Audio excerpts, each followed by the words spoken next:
This morning, I wanna share from mainly John chapter 10, and I'd say praying when you know the shepherd. How would we pray if we know the shepherd? And I don't know everything about sheep, but I do know after 40 odd years being with sheep that I know some things about sheep. And this morning, just before we get into the word, maybe just some background, because Jesus was not talking to shepherds, he was talking to people who knew sheep when he was saying these things. And I grew up on a sheep farm, and it is not a compliment when anyone calls you a sheep. They're really stupid. They are really dumb.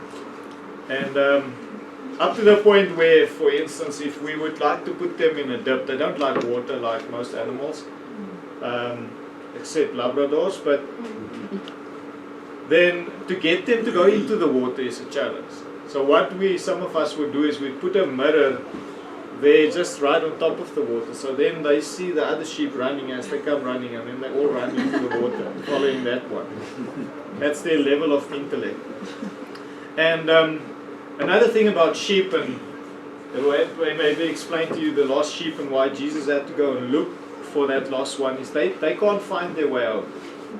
They might stumble across home when they eventually get there. That's not because they found it, they were just wandering around. And that's something as background to sheep. But there's another thing about sheep, and that is that to most of us they just all look the same. Right? To me they don't. I can actually miss that one. Where's that one, that old one that always waits? She's always lost. She's not here today. So the shepherd gets to know the animals. He can actually see them and say, oh yeah, that's that one that lamb down in the river last year. That's that one that lost the lamb there on top of the mountain. Now, I know commercial farmers nowadays, we tend to lose a bit of that because you can't remember 10,000 ewes. You can remember some. But Jesus was addressing the old shepherds. And nowadays we hurt them. We chase the sheep. We terrify them. We make them, we scare them, and then they run. And we get them where we want them. Back in the day, they just let them. They walked, and the sheep will know your voice.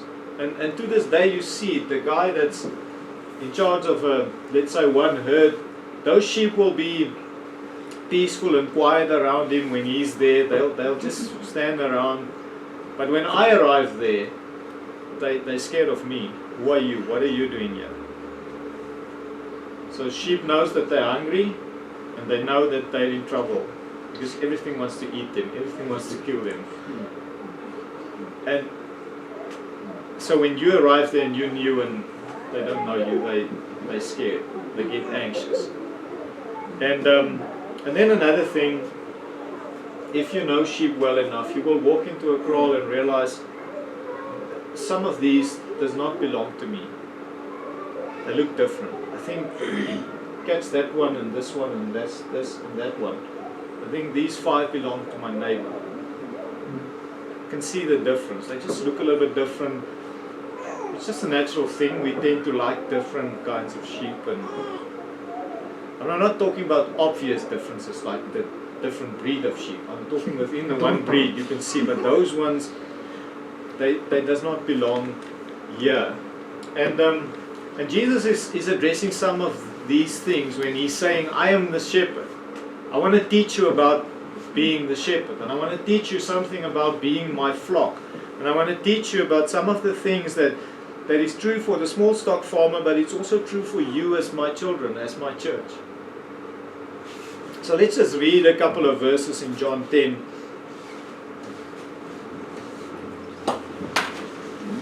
Starting at verse 1.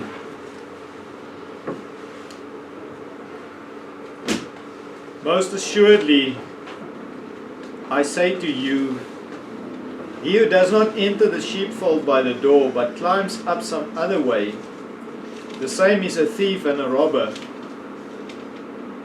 but he who enters by the door is the shepherd of the sheep.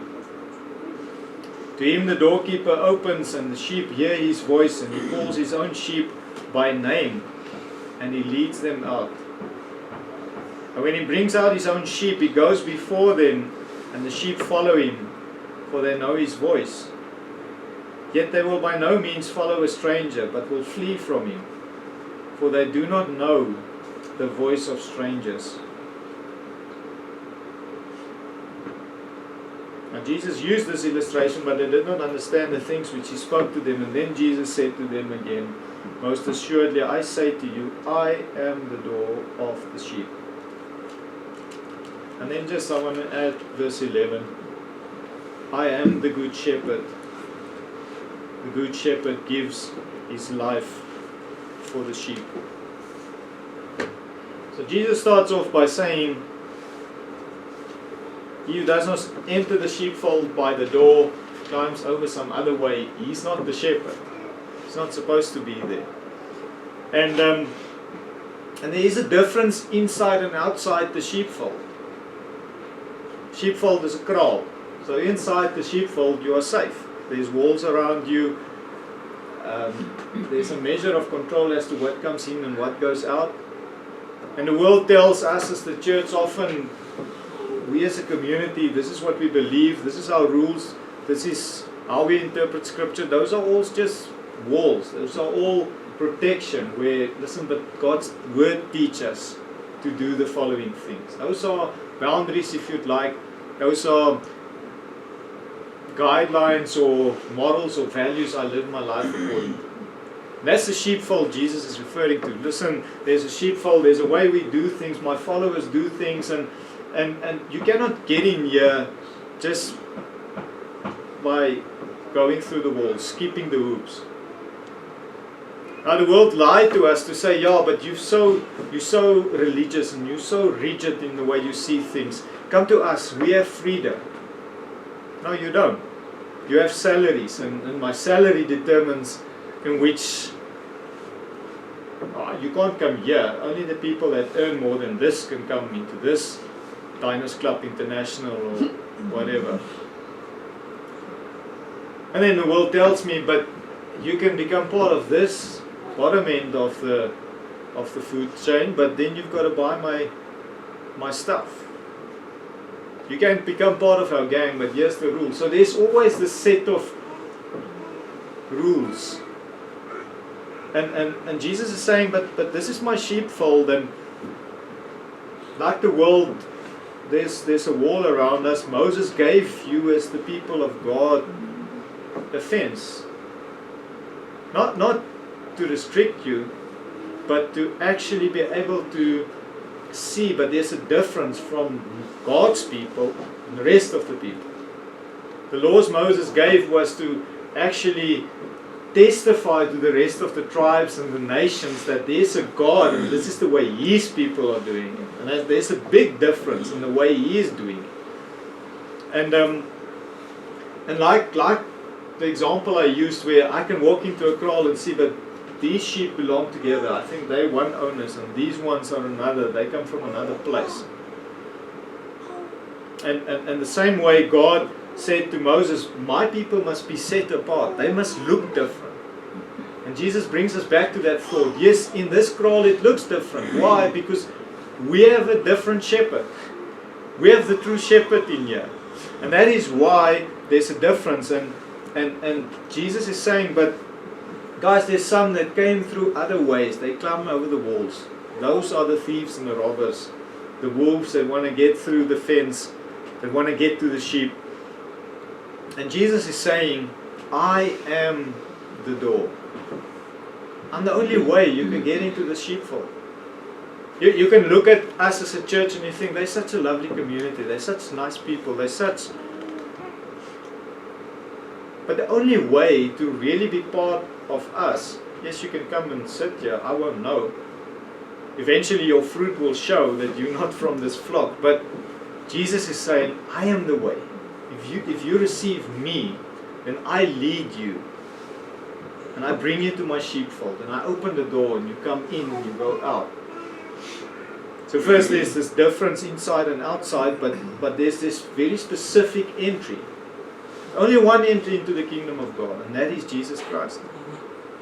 And Jesus is saying to these guys, like sheep, there's only this one gate. And by the way, back in the day, I was not as dedicated a shepherd. We slept in our houses, but back in the day, they slept there in front, in the gate. The shepherd slept there. That's the only entry. So if the wolves want to come in, they must come through me or past me. So this gate is significant, and Jesus is saying, he's also a little bit later in the chapter addressing hirelings and the Jewish leaders, and he's saying, but a hireling is not the shepherd. Someone who does it for his own gain or for some other gain or for some whatever, is not the true shepherd. Ezekiel chapter 34 speaks about it. Robbers, wolves, shepherds that only kill the fat ones, and the sick ones they leave behind, and the ones that should be there, they don't care. There's no food, there's no water, there's no drink. It's just a hireling. It's not the shepherd. The shepherd cares for his sheep. He would go without a meal and without water to first get the sheep sorted out. The hireling won't. And I read verse 11 because God said, I sent the true shepherd.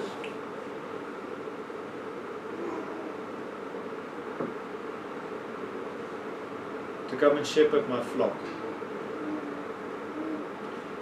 So why say praying when you know the shepherd? And I realized that Jesus was trying to explain the closeness between the shepherd and the sheep. The sheep are so close to their shepherd. They want to be around him. They're only where he is. They would walk and they hear his voice, or he would blow on a flute or whatever, and they would follow that sound. They will follow that person. They will smell him in the kraal or in the sheepfold. They know his presence. They know that he's there, and they know that they can relax when they hear him. They can be comfortable when they hear him or see him or smell him. Why? Because then all these other things are not there. All the wolves and the lions and the bears and the robbers, they're not there when I can hear my shepherd. I'm not lost when I can still hear the shepherd. And hearing his voice takes me to Psalm 23, where the first half, the Lord is my shepherd, I shall not want. He makes me lie down in green pasture. He leads me beside the still waters. It's he who does it. David is saying there's a shepherd, and what he does is he leads me to green pastures. He gives me the right stuff to eat. He leads me by still waters, and he restores my soul. He leads me in the paths of righteousness for his name's sake. Yea, though I walk through the valley of the shadow of death, I will fear no evil, for you are with me. Your rod and your staff, they comfort me. Like I already said, these shepherds went before the sheep. So he would literally lead you to the green pasture.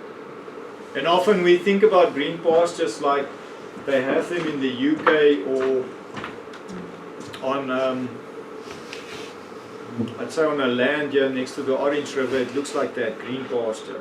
It's enough green. It looks like the Free State rugby stadium. Maybe rather Durban's, because ours get frost dead. So in the winter, but you've got this green pasture. That's not what Jesus was talking about. These guys he was more referring like Laingsburg. You guys, anybody ever drove through Laingsburg in the Karoo? Where there's little to no vegetation, and there must be green pasture. So the shepherd must go and look where in between these bushes there are little shrubs that you can actually eat from, and then call the sheep and say, come here, there was a little bit of dew over here, it looks a little bit green, and come and eat here. So this shepherd was was looking out for green pasture, and he was looking for still water. Why still water? Because sheep doesn't drink from fast flowing water. A river that's in full flood, sheep won't go near it. They'll drink from very slow running water like a fountain, but fast running water, sheep won't go near it. They won't drink it. And David is saying, not only does he lead me to this pasture, which I must trust him, because I don't know if that little karoobosie is green on that side. I know this one is empty now, we've eaten this one, but that one is still far off, and on the way I'm going to get thirsty. Will he actually get me to water that I can drink? Will he get me to water that's still enough where I can actually renew my soul? He restores my soul as he leads me to this still water and to this green pasture. David is beautifully writing something Jesus is actually saying when he's saying, I am that shepherd, and I go out and my sheep follow me, and they know my voice, and they know that we can go there. And it makes me think about my prayer life. I'm praying like this rushing current. I want to drink from this flowing water, because God, we're on the move. There's some stuff's got to happen. My life is so busy, I'm so running around, and David is saying, you can't. You're a sheep. Get over your offense. You're a sheep. Think about it. If we see someone do it, if we see advertisements, we follow trends. We follow that guy. We want that takis. We want to run that race. And when I pray, can I come to that place where I'm still and I'm quiet, and I can actually hear my shepherd's voice, and I know that he's here. I know I can eat from these words that I'm hearing, because I know that I'm peaceful, I'm quiet, I'm still.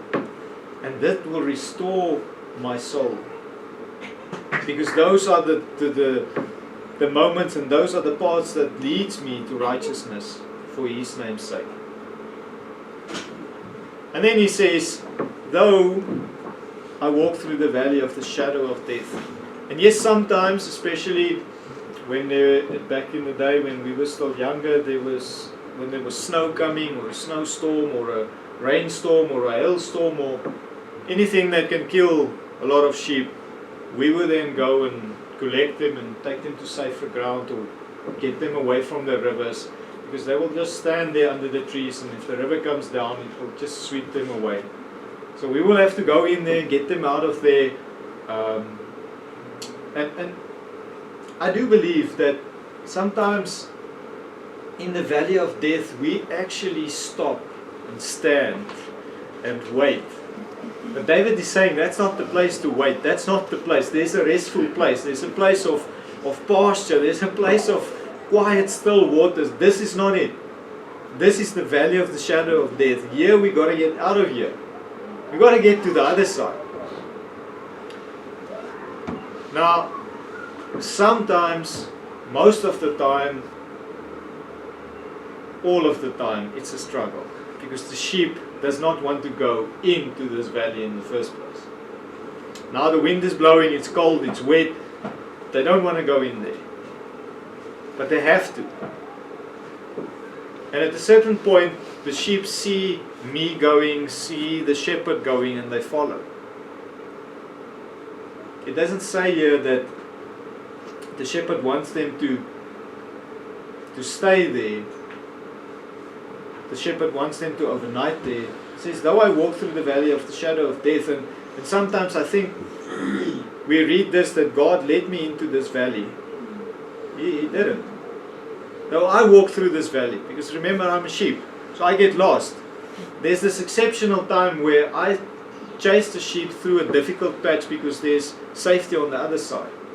Most of the time, it is because the sheep wandered off, stopped hearing the voice of the shepherd, just kept on going, and now they're in a difficult place. They're on a cliff, they somewhere where they will fall.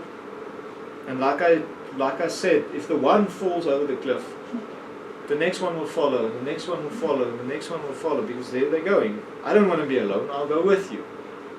But now I'm lost, and I'm in this valley. And yet he say, I will fear no evil, for you are with me. Jesus, you are with me. In this valley, you are with me. You see, the true shepherd never leaves his sheep. The true shepherd is never taking a break and say, the sheep can now for a week or for a month or for a year just carry on their own. They can't, they'll die. Or they get so lost that he will never find them again. And David is saying, but I know you are with me. And here's something modern church should preach more often. Your rod and your staff, they comfort me. It's not a comfortable tool. Not even to carry. If you're a sheep, that's the thing we used to hook them by the neck and pull them back. Pull them away from stuff. It's got two hooks, a big one at the top and a small one at the bottom, where you can actually hook him on his ankle as well. If you can't get to his neck, then you hook him on the ankle. And you pull him back, and it's I imagine it's sore for the sheep. And in that place of correction, in that place, Lord, where I need your correction, I need you to actually grab me by the neck and pull me away from this cliff where I'm going to fall down. You got it, it's hurting, but I submit to your correction, Father. I submit to your correction, Jesus. I submit to you pulling me back. I submit to the guidelines and to the stuff you said to us as your sheepfold. I submit to that because there's safety in that. I wandered off and I went out into this valley of, I just thought it was nice, but it was, the shadow of death was hanging over it. Young people just wander off. Why? Because it just looks so nice on that side. It just looks so comforting. There's so many people. I just feel so part of the vibe. And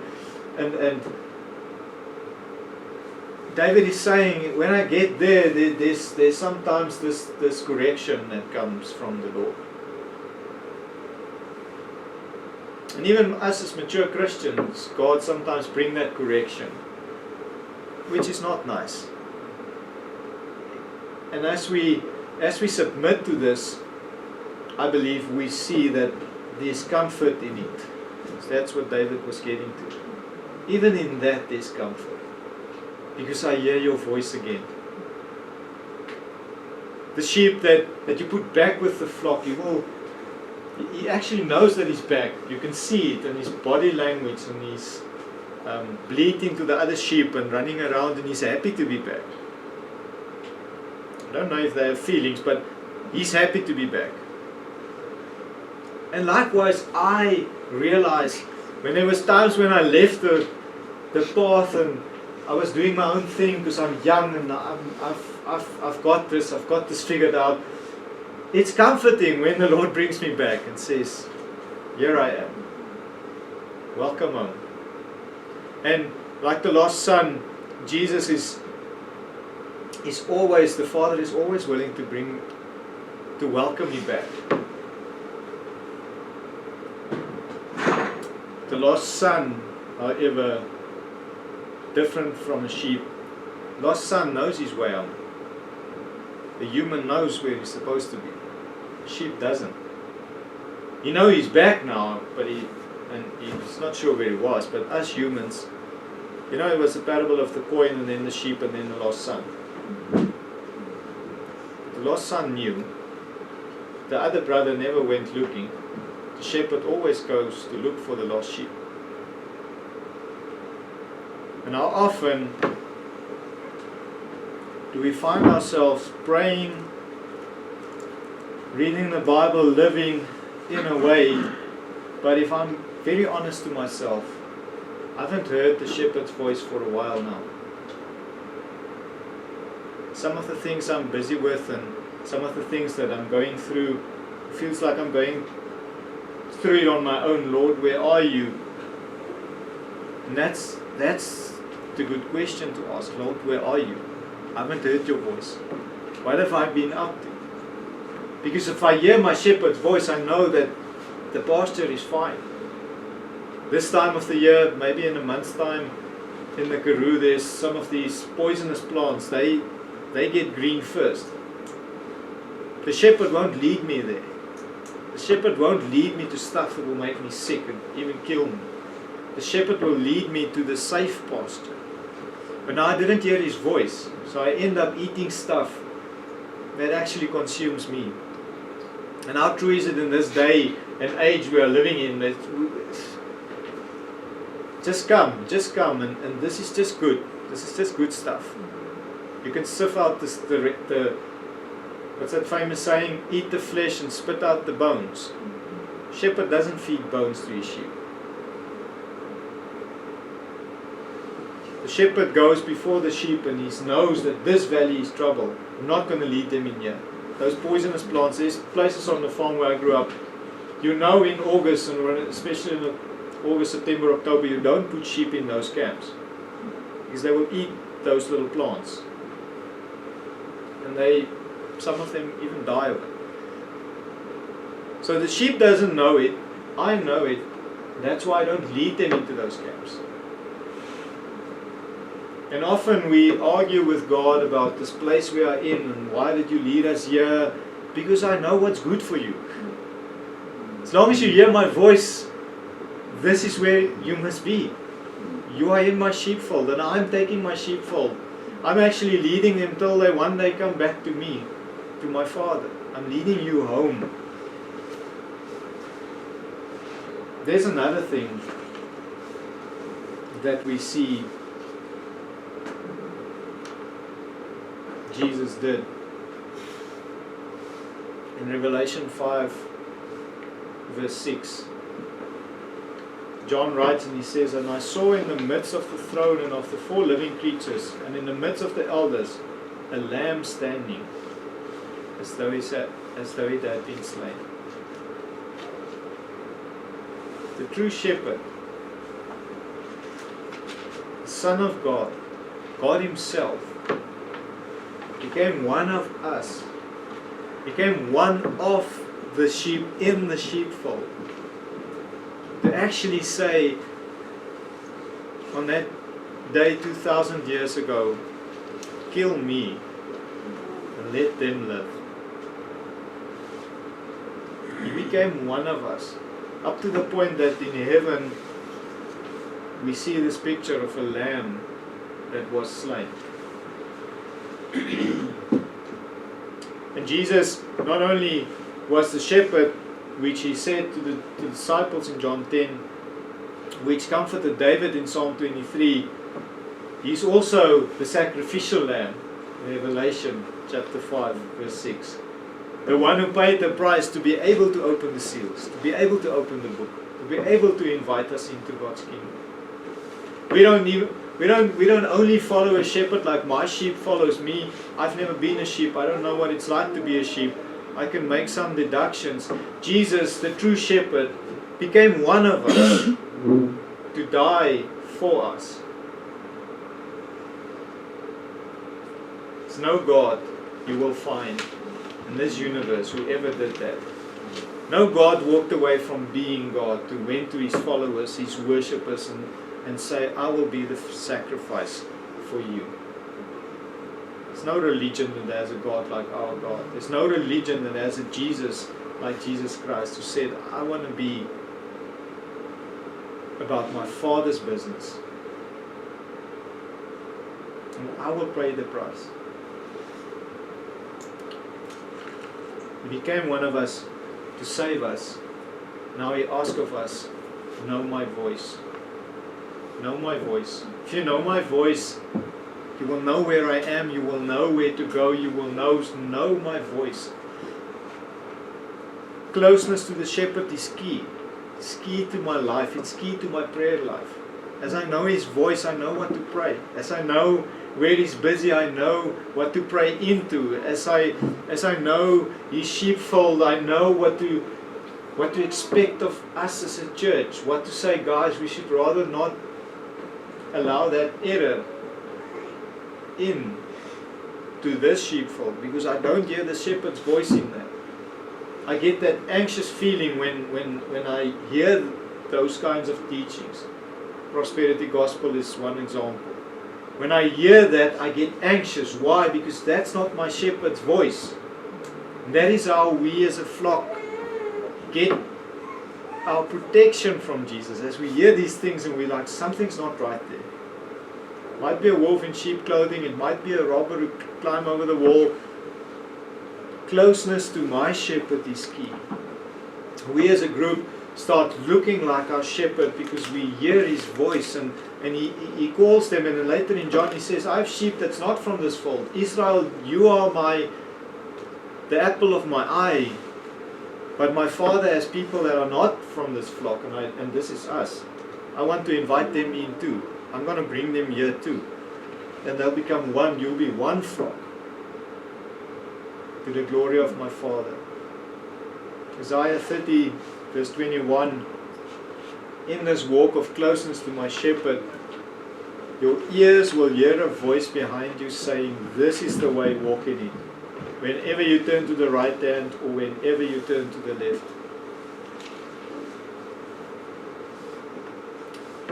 Sometimes we want to hear that voice.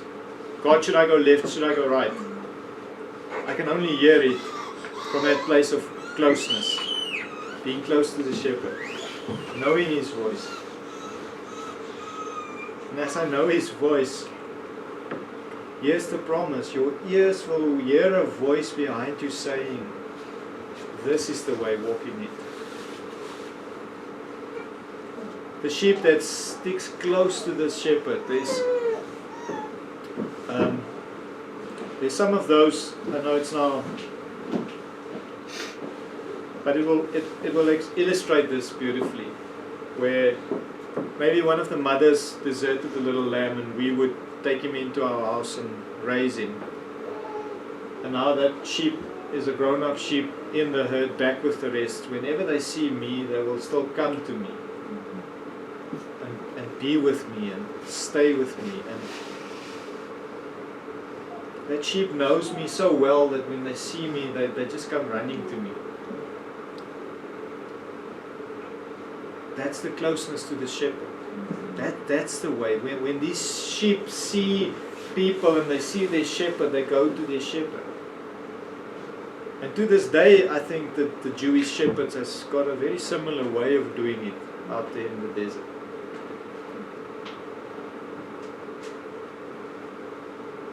You and I must do everything to get close to Jesus. Closer to Jesus. We take this word, we study it, and we consume it until it consumes us. Psalm 119, 105, your word is a lamp to my feet and a light to my path. Jesus is there. Jesus is even in those moments where I want to run away, he's there. No one will ever snatch us out of his hand. Us who chose him, us who said, I want a living relationship with you, Jesus. This is available. But now know my voice. Listen to my voice. And from that place, let's become a praying people. A people that seeks God's presence, that seeks this closeness to the shepherd.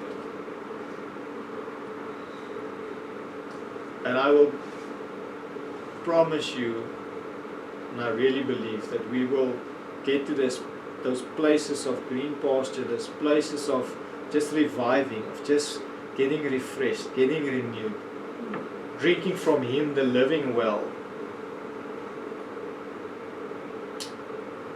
That will be our lives, and we will be known as his sheep because of our closeness to him, not because of who we are and what we do.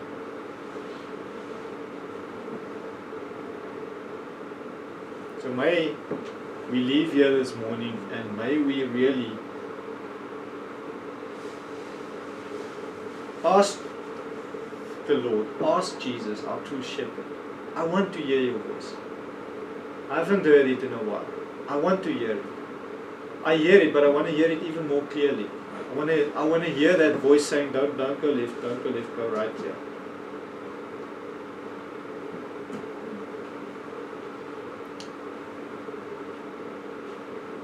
Because it is available to us, as Jesus said it. Amen. Amen.